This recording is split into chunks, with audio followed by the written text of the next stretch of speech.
بچه سلام بچه اومدیم به یه ویدیو دیگه. لایک و کامنت و فراموش بریم سراغ ویدیوهای دیگه. خب بچه ها من اینجا جایی بذار بسازم این توشونم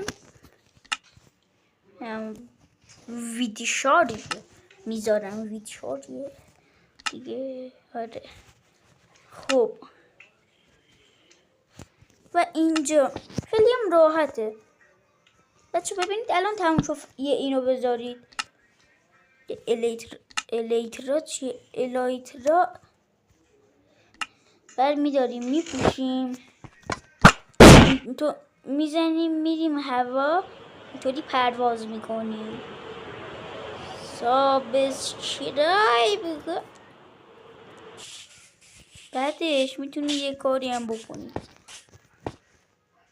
حتی من یه بار به یه چیزی اینطوری حرکت دادم. اینطوری پرتابش میکنی به اسلایم زدم. خیلی ویدیو دیگه. فعلا بای بای. تو خدا سابسکرایب کنید.